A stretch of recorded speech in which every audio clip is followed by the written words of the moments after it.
Um jovem negro é convidado para passar o final de semana na casa da família branca de sua namorada. No início, tudo parece apenas desconfortável, mas conforme os dias vão passando, aquela atmosfera leve se transforma em algo sombrio. Os empregados da casa, todos negros, sorriem de um jeito vazio, mecânico, como bonecos programados. Eles obedecem, limpam, servem, mas parecem não estar ali. Algo claramente não está certo. A tensão se confirma quando o protagonista descobre a verdade.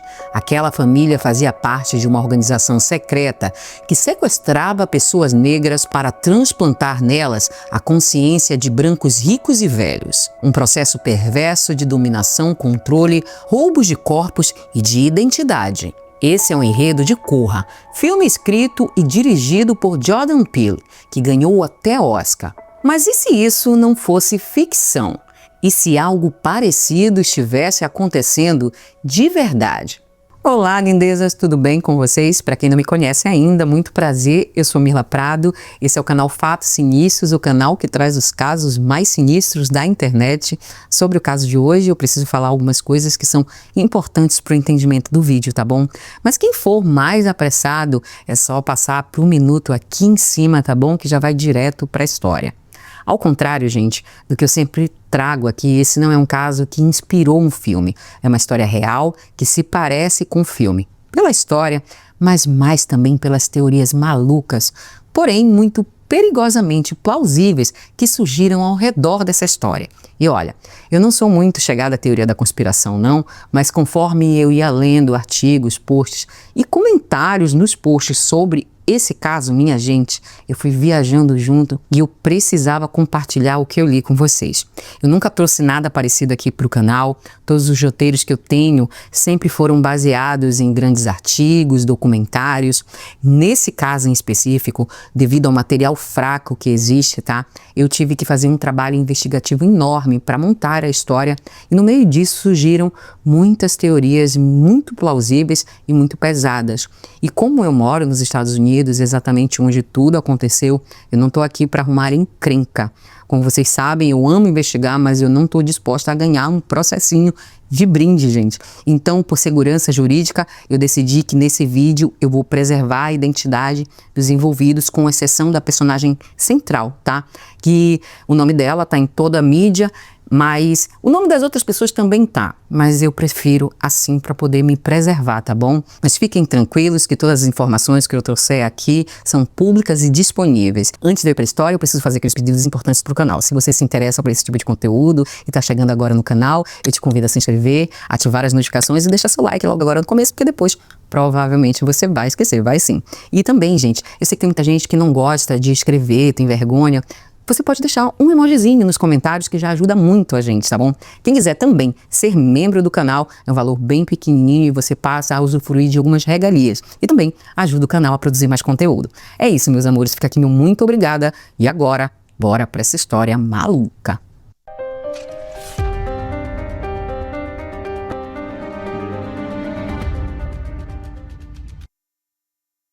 Antes dessa história virar um grande enigma na internet, Kakira Taylor era mais uma mulher vivendo sua vida no Missouri. Ela trabalhava há mais de 12 anos em uma fábrica da Good Human Briars. Ela tinha casa própria, era formada, tinha estabilidade financeira e, segundo quem a conhecia, ela era inteligente, determinada e muito discreta. Aos 40 anos, quando Kakira desapareceu, ela parecia ter conquistado um certo equilíbrio na vida.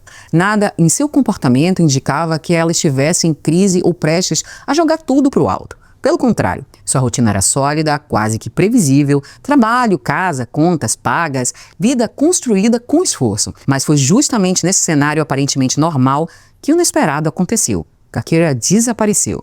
Ela simplesmente sumiu do nada. Parou de atender as ligações, de responder mensagens, de postar nas redes sociais, sumiu dos grupos do WhatsApp, dos comentários nas fotos da família. Foi como se alguém tivesse apertado um botão e apagado a sua presença do mundo. Era basicamente isso.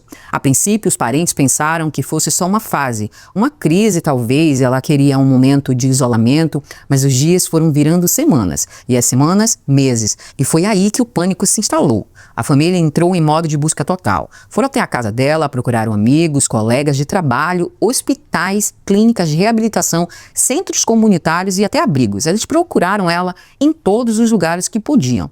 Eles checaram até prisões, registros públicos, tentaram contato com organizações religiosas que poderiam de repente ela poderia ter perdido a memória, enfim, eles tentaram de tudo, mas não tinha nenhum sinal, nem um registro dela.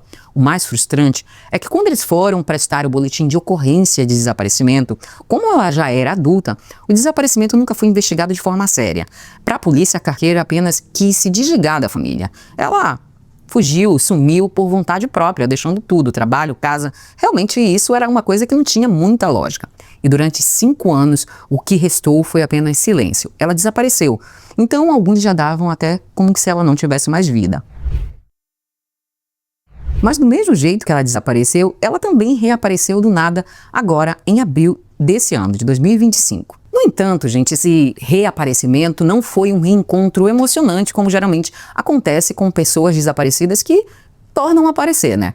Não foi ligando pra mãe, nem muito menos atualizando as redes sociais, com "Oi, gente, eu tô viva, tá tudo bem". Ela surgiu de uma forma sinistra em uma postagem no Facebook, feito por uma mulher branca de 81 anos chamada Senhora A.S. O nome dela, tá, gente, tá disponível aí na mídia, mas como eu falei no início do vídeo, devido eu morar nos Estados Unidos e não ter um processo contra ela, eu não vou divulgar o nome porque eu não tenho dinheiro para pagar processo não, tá bom? Mas assim, se vocês pesquisarem pelo nome da Carqueira, que tá no começo do vídeo, o nome certinho, Carqueira Taylor, no Facebook principalmente, tem posts no TikTok, no Facebook, enfim, se você pesquisar, você vai achar. Você vai achar, inclusive, os nomes das pessoas que eu não quero citar aqui e a carinha delas sem a tarjinha, tá bom? Então, fica a dica para vocês. Essa senhora, ela é uma moradora da cidade no interior do Texas chamada Medina, uma cidade pequena. A legenda do post que ela fez no Facebook dela falava o seguinte: Carqueira Taylor tem sido de grande ajuda aqui em casa pelos últimos 3 meses. Ela lava janelas, esfrega pisos, cuida do jardim, limpa o mato. Ela é uma trabalhadora disposta. Entre em contato se estiver na região e precisar ajuda. A princípio, gente, quem bate de olho com essa legenda pode achar que é apenas uma tentativa meio desajeitada de divulgar o trabalho de alguém.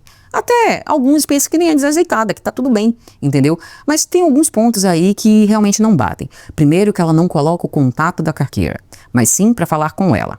Vamos continuar. Mas para quem já conhecia a Carqueira, aquela legenda era uma sirene e talvez até um código, um sinal de alerta, porque para eles nada fazia sentido ali. Como é que uma mulher formada, com casa própria, com uma vida estruturada, que trabalhava 12 anos numa empresa e uma certa independência financeira, desaparece do nada por 5 anos e de repente ressurge fazendo serviços domésticos de faz tudo para um casal de idosos completamente desconhecido em outro estado, sem histórico familiar, sem vínculo anterior, sem qualquer justificativa lógica. Todos que a conheciam começaram a questionar o que teria acontecido nesses 5 anos para ela sair da dona da própria vida, tendo um bom emprego, para aparecer do nada no meio do mato, que é como eles falam, na casa de um casal aleatório no Texas. E para quem a conhecia e viu isso, essa matemática simplesmente não batia. E o instinto dizia que tinha algo mais ali, algo muito errado. Sem falar que a mulher não dizia que quem tivesse interesse, como eu falei antes, que entrasse em contato com a Carqueira, mas que entrasse em contato com ela. As conspirações, então, piraram. E aí, gente, veio um detalhe que pegou a família de jeito. Na foto divulgada da Carqueira, a família dela diz que aquilo não é ela. Primeiramente porque ela basicamente só aparece. Nessa primeira foto, ela aparecia de gorro. E depois surgiram outras fotos, umas 2 ou 3 fotos dela que eu vou colocar aqui no vídeo pra vocês. Ela sempre escondendo o cabelo. Segundo os familiares, ela era uma mulher extremamente vaidosa, que jamais usaria aquele tipo de coisa no cabelo pra esconder o cabelo. Ela tinha orgulho do tratamento que ela dava, ela era vaidosa. Sem falar que eles também apontam que ela aparece com o olho machucado. E a Carqueira não apareceria assim por ser uma mulher vaidosa. Então quem a conhecia disse: epa, não. Isso aí não pode ser ela, tem alguma coisa errada. Parece o mesmo corpo, mas é outra pessoa. Para ele, simplesmente não batia aquela mulher vaidosa aparecer voluntariamente em uma foto com aparência que para eles era descuidada. E é justamente por isso que muitos acreditam que aquela foto pode ter sido talvez um pedido de socorro que ela teve uma chance de fazer. Nas minhas pesquisas, eu li muitos comentários de amigos, familiares dela e também de pessoas estranhas. E dentre esses comentários eu li um que falava o seguinte: o corpo é da minha prima, mas a mulher na foto não é ela. Carqueira nunca aceitaria estar nessa posição, nunca teria esse olhar vazio, nunca estaria servindo estranhos no meio do mato, em outro estado, sem dizer uma palavra, gente. Sem falar que eles começaram a se questionar onde ela esteve durante todo esse tempo, 5 anos, com quem, como ela sobreviveu, porque ninguém a viu. E mais, o que aconteceu com ela nesse tempo para ela ter praticamente, segundo eles, sua identidade diluída, sua identidade roubada. Então, gente, o que acontece? Quando a Carqueira sumiu, a família começou a procurar, a postar nas redes sociais, como geralmente acontece com pessoas desaparecidas. E muitas pessoas no começo ajudavam, procuraram ela em vários lugares, mas ninguém teve resposta. E com o tempo, obviamente, o caso foi esfriando, né? E aí, quando surgiu esse post, que eu não achei qual foi a origem, quem foi que surgiu, como foi que surgiu, porque esse roteiro realmente foi um quebra-cabeça que eu juntei, não mostra como é que eles descobriram esse post, sei que chegou até a família, tá? E automaticamente, como era uma pessoa desaparecida, o post também começou a circular pela internet, começou a viralizar. E não demorou muito para que a internet entrasse em estado de alerta. E aí foi só questão de tempo até que alguém cravasse na internet o comentário que muitos estavam pensando, mas ainda não tinham coragem de falar abertamente. Essa pessoa escreveu o seguinte no post, onde houve a divulgação do trabalho, né, do trabalho da Carqueira. Essa pessoa disse o seguinte: gente, isso aqui tá parecendo o filme Corra. E não era a força de expressão não, tá, gente? A semelhança entre a situação da Carqueira e da Georgina, a empregada do filme, era realmente de arrepiar, segundo eles. Porque para quem não lembra ou nunca assistiu o filme Corra, ele é um filme de 2017, dirigido pelo Jordan Peele, é um filme sensacional, genial, né? E assim, é um suspense psicológico que mistura racismo, sequestro e manipulação de uma forma genial e realmente muito assustadora. No longa, o protagonista, um homem negro, vai passar o final de semana na casa da família branca da namorada e lá ele conhece a Georgina, a empregada da casa. À primeira vista, a Georgina parece apenas uma pessoa estranha. Ela sorri o tempo todo, o sorriso simplesmente é estranho, é um sorriso assim, sem alma.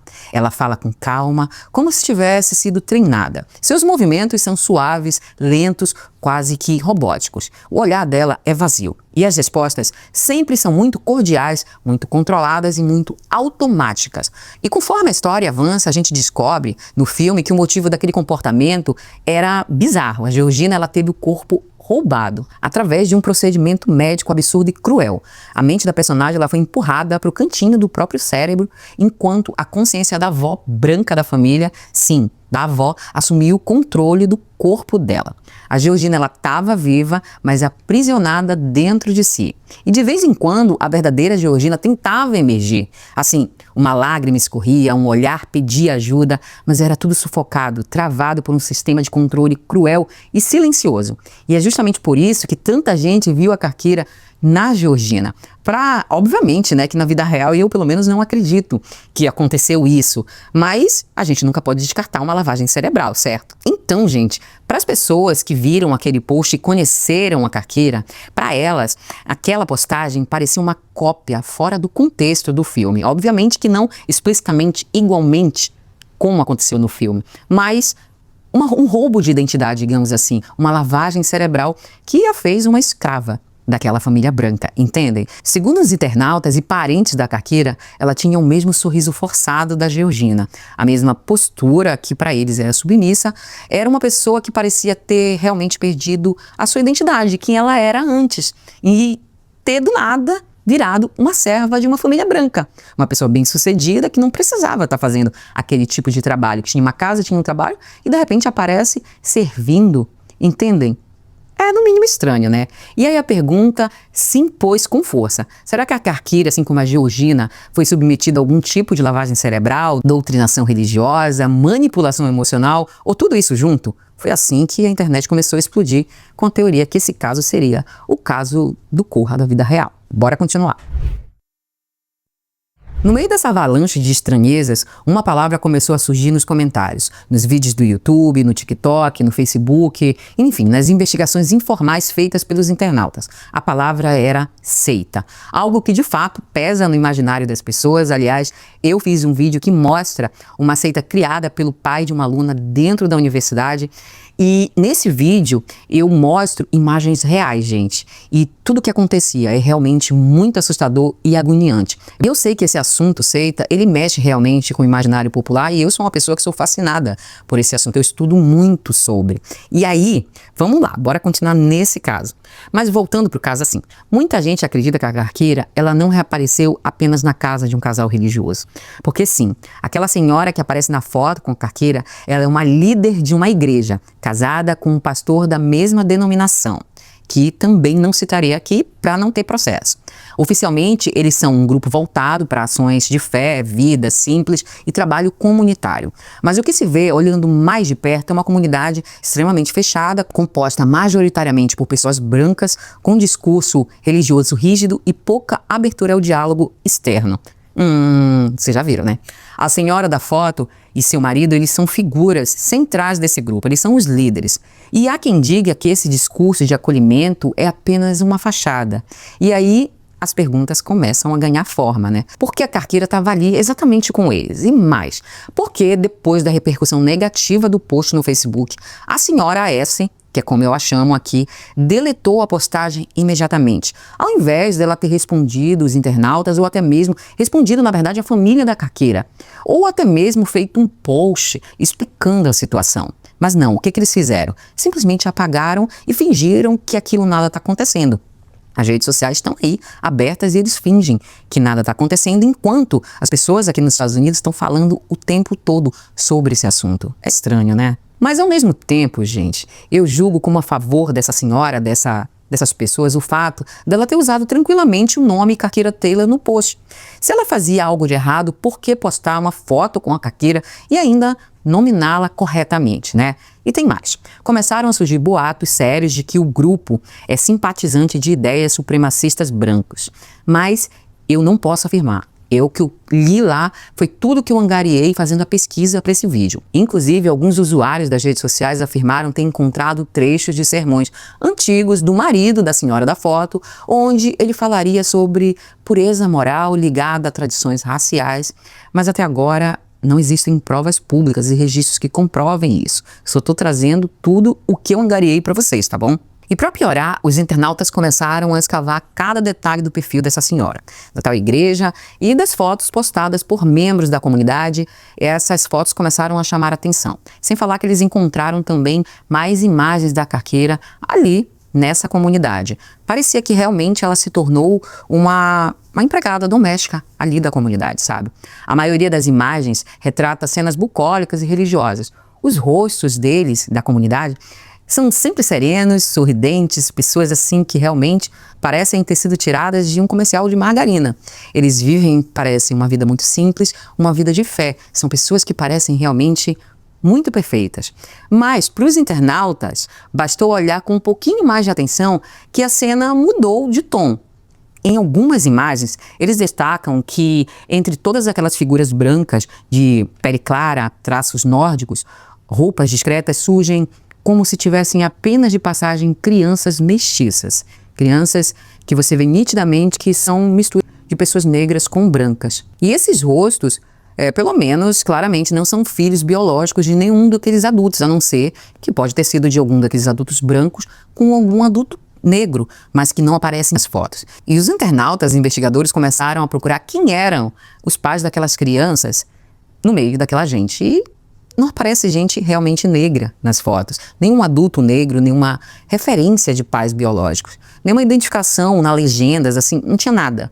E assim, é óbvio, para mim pelo menos, que isso pode ser, na verdade, fruto de adoção. Eles podem ter sido crianças adotadas, que por sinal seria algo muito louvável. Mas eu penso assim, os internautas que estavam ali, que estão investigando o caso, eles não pensam não, eles começaram a se questionar quem eram aquelas crianças, de onde elas vinham, teriam sido elas adotadas, criadas, são filhas de quem, seriam elas uma experiência, enfim. Todos os tipos de teorias mais malucas, ou talvez nem tão malucas assim, né?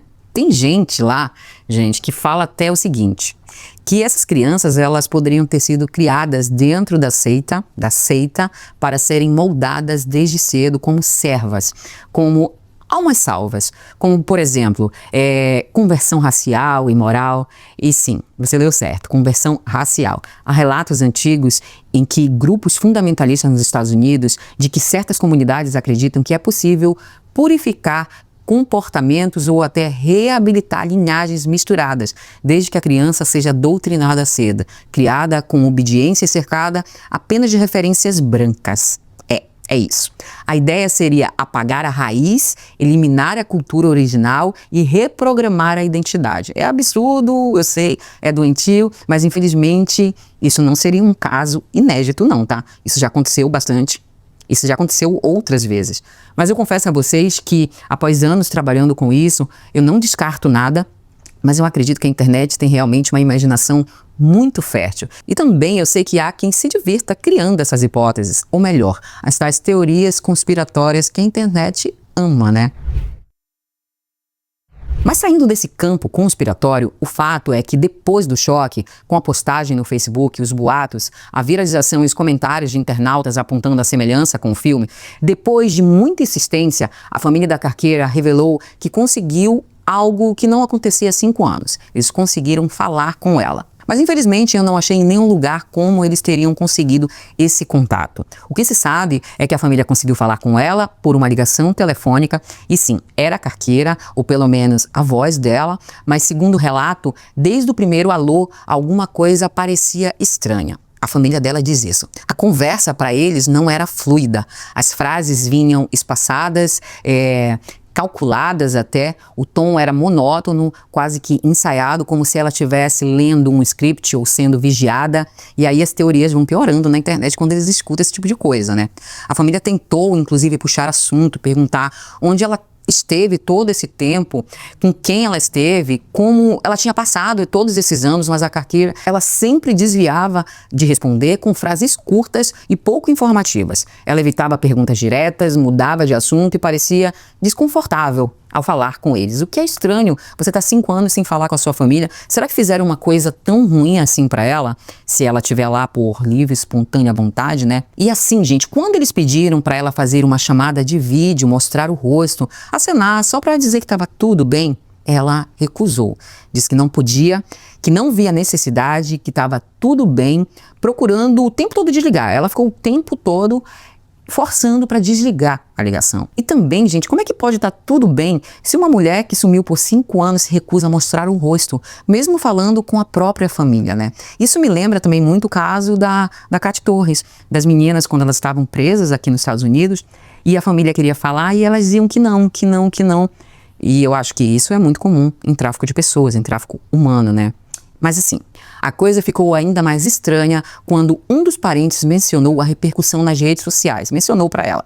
Contou que o nome dela estava circulando, que estavam falando que aquilo ali era uma seita, contou que as pessoas estavam falando que ela provavelmente era vítima de abuso, de suposta até escravidão moderna, e a resposta dela foi desconcertante. Ela disse o seguinte: olha, eu não sei o que estão postando aí, eu não fiz essa bagunça, e se fiz, não foi minha intenção. E aí, para a família, era como se ela tivesse se sentindo culpada por algo que ela nem entendia ou como se ela tivesse sido instruída a se desculpar. O parente que estava falando com ela, que eram vários, né? Então insistiu dizendo, você tá bem mesmo? Ela respondeu, eu tô.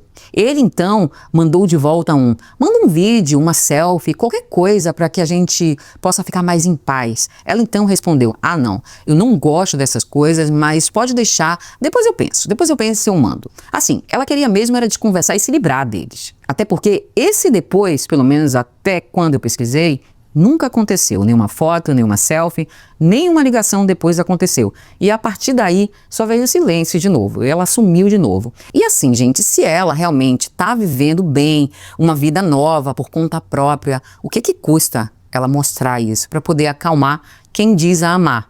Porque assim, por que não tranquilizar a mãe, os tios, os primos, os amigos, né? A resposta mais simples é a mais assustadora. Talvez ela não possa, talvez exista alguém controlando cada palavra que ela fala. Talvez aquela ligação tenha sido permitida só para abafar o escândalo que já tinha começado nas redes sociais, né? Ou talvez ela tenha falado esperando que alguém percebesse nas entrelinhas que ela precisava de ajuda. Eu só sei, gente, que os que a conhecem dizem que sentiram isso. Quanto à polícia, vocês devem estar se perguntando, ficam meio confusos sobre isso. Eles dizem que fizeram um boletim de desaparecimento, mas por que não envolver a polícia nesse momento, né? Na verdade, o que dá a entender é que eles entendem que a polícia não os levou a sério, então por que levaria agora, já que ela reapareceu? Então a polícia não está envolvida realmente nisso. Uma das primas chegou a comentar depois até que não era só a voz dela, era como ela falava. A Caqueira, ela era rápida, falante, engraçada, mas ali ela estava totalmente travada, como se ela tivesse com medo de errar. Aquilo, segundo a prima, não era ela, era só o corpo. Mas mesmo com toda essa situação, no mínimo estranha, tem gente dizendo que deve estar tudo bem com ela. Essas pessoas acreditam que ela está ali por vontade própria, sim, que está trabalhando, juntando dinheiro, apesar que isso é um pouco contraditório, que ela quis se afastar dos familiares por motivos pessoais, que só ela sabe, que talvez ali ela encontrou a paz e que não quer mais realmente contato com o seu passado e que só ela sabe. Mas será? Porque assim, gente, uma coisa é querer recomeçar, outra, bem diferente, é apagar completamente a própria história. Mas sim, isso pode ser possível sim. Agora tem uma coisa nesse caso que me incomoda de um jeito que não dá para ignorar e não falar para vocês. Se a família está dizendo que há 5 anos ela sumiu, que eles estão chorando esse tempo todo, postando, procurando, né? Criando teorias atrás de teorias. Então me diz uma coisa bem simples. Por que ninguém pegou um carro, um avião e foi até ela? Tá lá, gente, a cidade, tá lá o nome da igreja, todo mundo sabe qual é o nome da igreja, da denominação. Então por que eles não foram até a ela para poder confrontá-la, para poder saber se ela estava bem pessoalmente? Ela não está escondida em um bunker subterrâneo, não. O nome dela foi postado na internet, a foto também, a cidade está lá, o nome da pessoa que postou a foto dela também, todos sabem. Entendeu? Então nada impede a família de fazer isso. É tudo público. Então me explica com todas essas informações em mãos, porque nenhuma dessas pessoas que dizem que a amam, que se preocupam, que estão perdendo o sono porque ela virou uma escrava moderna, simplesmente não foi até o local. Era só chegar lá, bater na porta, olhar no olho dela e perguntar: você tá bem? Você quer estar aqui?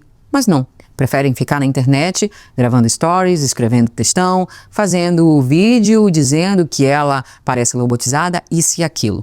Era muito mais fácil ir lá e resolver isso. Se você se importa realmente com alguém, era o que você, no mínimo, tinha que fazer, certo? Porque se você acredita realmente que uma parente sua sofreu lavagem cerebral, se você acha que ela está sendo controlada, manipulada, silenciada, você não vai deixar tudo nas mãos de uma simples ligação telefônica, né? Enfim, mesmo com todas essas informações e essas possibilidades, ninguém foi. E isso, sinceramente, me soa no mínimo estranho. Mas agora eu quero saber de vocês no que vocês acreditam, se acreditam que a Caqueira ela tá lá porque quer, ou sentem que no fundo tem algo errado acontecendo por trás desses sorrisos aparentemente cordiais, no meio do Texas, assim, um lugar que não tem, a Caqueira nunca teve ligação nenhuma.